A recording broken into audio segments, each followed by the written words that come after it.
Hi friends, ఎలా ఉన్నారు? అందరు బాగున్నారా? మీరందరూ ఆరోగ్యాలతో చల్లగా ఉండాలని ఆ దేవుణ్ణి అయితే కోరుకుంటున్నాను.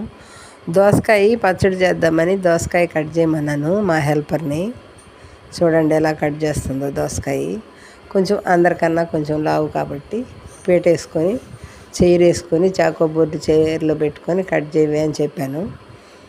చూడండి చైర్ ఎలా వేసుకొని ఉందో. చాకో బోర్డు పెట్టుకుంది చైర్ ఎలా వేసుకుంది. ఆ చిన్న లాజిక్ కూడా మిస్ అయిందండి ఆవిడ. ఏంటివే చైరు ఇట్లా హ్యాండిల్ బొక్కలో నుంచి కట్ చేస్తున్నావు, ఇలా పెట్టుకొని కట్ చేస్తే ఫ్రీగా ఉంటుంది కదా అని చెప్పానంటే, మేడం మాకేం తెలుసు మేడం లాజిక్లు అవి, మీరు నేర్పిస్తే నేర్చుకుంటాను మేడం, మీరు చెప్పించండి, ఇలాంటి లాజిక్లన్నీ నేర్చుకుంటాను నేను అని చెప్పాను అంటుంది ఆవిడ. ఇప్పుడు చూడండి చైర్ తిప్పుకున్న తర్వాత, అబ్బా ఫ్రీగా ఉంది మేడం కట్ చేయడానికి అని చెప్పాను అంటుంది. ఇలాంటి లాజిక్లు చిన్న చిన్నవి చాలా మిస్ అవుతుంటాం మనము.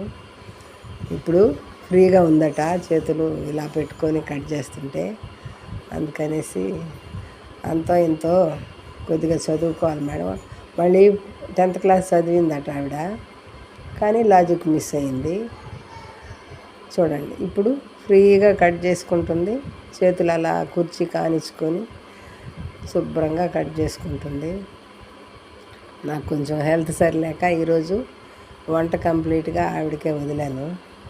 వర్టిగోను అటండి, లేస్తే తిప్పి ఆమె దూరం తోసేస్తుంది తల. మెడిసిన్ అయితే తెచ్చుకొని మింగుతున్నాను. దోసకాయ చెక్కమన్నాను, ఇంకొక హాఫ్ సగం చెక్కేస్తుంది శుభ్రంగా. సరే పోనీలేండి, నాకు హెల్త్ సరిలేదు కదా, ఎలాగో ఒకలాగా చేయనియండి అని వంట ఆవిడకి వదిలేసాను.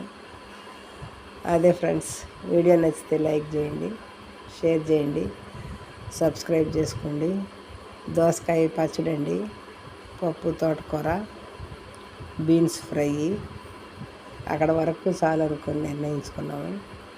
ఇంకా నార్మల్గా చారు ఉంటుంది కదా, అంతేనండి ఈరోజు వంట. వీడియో నచ్చితే లైక్ చేయండి. Thank you for watching. ఉంటానండి, బాయ్.